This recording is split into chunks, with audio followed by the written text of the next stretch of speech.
Now, moving on from that, leaked documents have revealed the European Union is set to demand access to the United Kingdom's fishing waters and freedom of movement for students as part of a post-Brexit trade deal. This comes as Sir Keir Starmer looks to reset relations with the EU after entering 10 Downing Street back in July. So would granting concessions to the EU amount to a betrayal of that vote for Brexit? Well, let's see what my panel think of that. Former Labour advisor Scarlett Maguire and the political commentator Duncan Barks.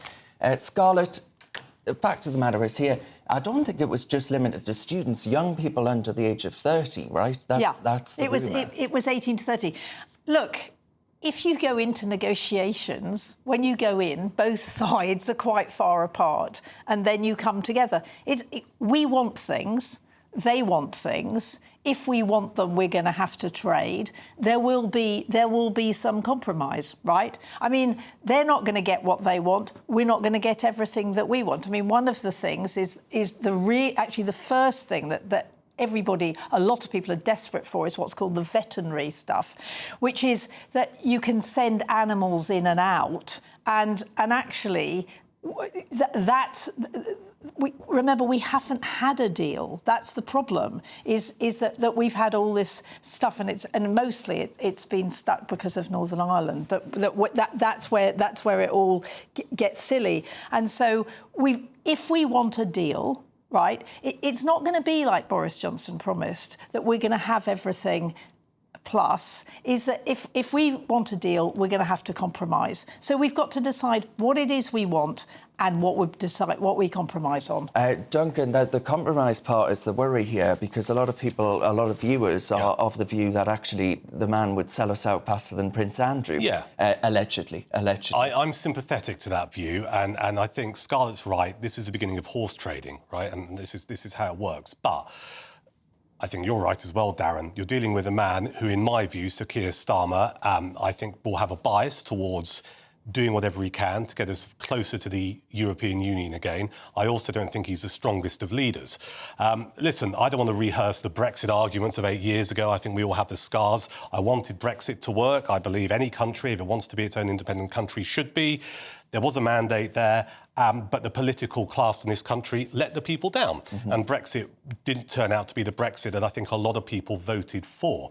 I think what is really interesting about this story is it's going to start to give more ammunition to people like Nigel Farage and Reform UK, because if people start to think that we're moving closer towards the European Union, you can bet your bottom dollar or euro that what will happen is Farage will leap on that and will use it as a campaigning tool.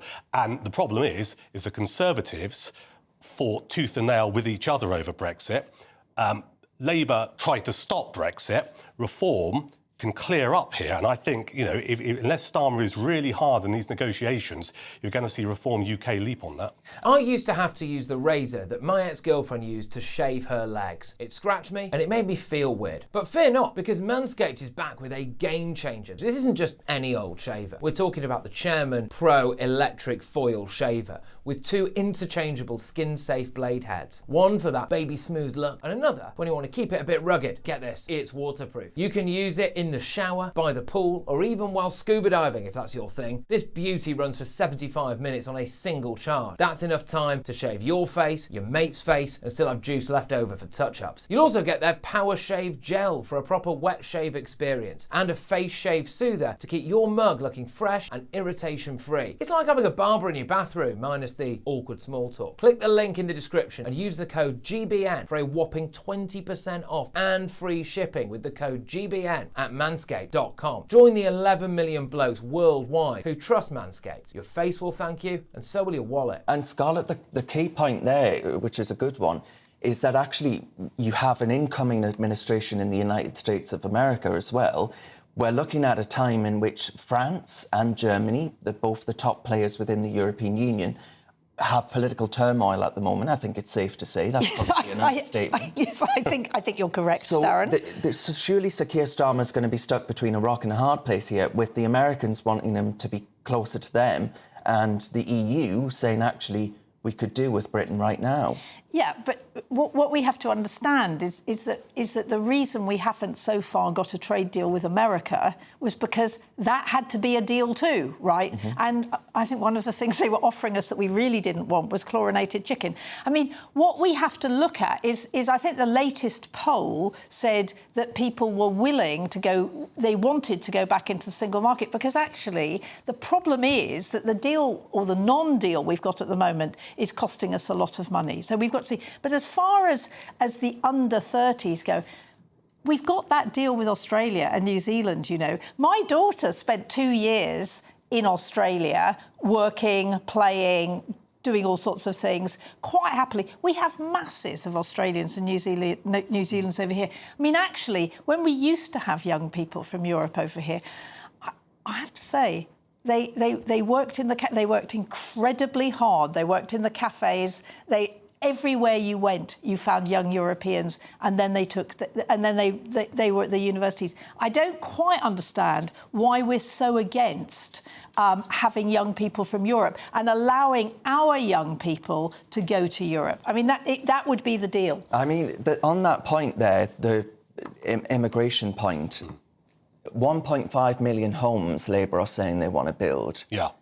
Apparently, we don't have the builders. No. So is that going to be another way in which they say, well, look, you know, we need people from Europe because we need the immigration? Possibly. I mean, you know, I'm relatively relaxed when it comes to immigration, though I have a very different view on what is illegal immigration, and maybe we'll touch on that a little bit. But 1 million people came last year. Yeah, exactly. That's too high, exactly. Isn't it? And, you know, the infrastructure's not in place. Going back to your point, Darren, we do have a labour shortage. If it means we can build more houses and we need to import some people who can build them, and we don't have the homegrown import talent... more people, then you've got to build more houses on top of that. I know, it's a circle that goes round and round, you know, and I think if you want to be hard, really hard on immigration, I'm talking legal immigration at the moment. If you want to be really hard on it, you have to realise that certain housing targets are not going to be met. Ditto, you know, trying to get waiting times down, not going to be met, because over the course of the last 20 years, and this is a failure of predominantly the last Conservative government, but also, you know, previous to that, a little bit, we have not trained enough people to fulfil various trades in this country. No one has done it, and we find ourselves in the situation we're in. Just picking up on the trade point very quickly, you know, what's going to come down the track here is if we start having this closer relationship with the EU because we want trade, etc., and geographically it makes sense, there are, you know, it's a collection of our nearest neighbours, that is going to put us on a collision course with Donald Trump, because Donald Trump has made it very clear he's not a fan of the EU. And I believe, currently as a sovereign nation, we should have the best of both worlds. That should be one of the benefits of Brexit. You trade with European countries and also you trade with America, because, of course, when we were in the EU, there were limitations on what we could and couldn't do with America. Now we're out of the EU, we should be able to benefit from that. And the veterinary point, that Scarlett made earlier, actually, I think that shows the quite malicious side of the EU negotiating team, because that's one thing where surely it's not beyond the wit of man for there to be an agreement. I don't think they like us, Darren. And, you know, we've got to talk about fisheries as well very quickly. Which is terrible. That's in the papers today as well. I'm a little bit old school. I believe you're an island. You should have the right to decide who comes into your territorial waters and doesn't. End of. France gets more out of the English Channel than we do, Scarlett. Surely even you can't believe that's all right. France calls it La Manche. I think, to be frank, it's not the English Channel, it is the bit of water that divides us. Well, I wish it was more French, Scarlett, because then maybe they'd care about the migrants that they're letting just walk over into Britain. Well, we can go on and on about that, and we can get on about that. But I mean, certainly one of the things that if we get on to that is that yes, they're not interested in returns, but they've never been interested. I mean, why would you go? Oh, right, we'll take these people back who don't want to live in our country and they want to live in yours, and nobody wants them. I mean, that's mad. But I do think. I mean, I just think we have to understand that negotiations are negotiations. OK.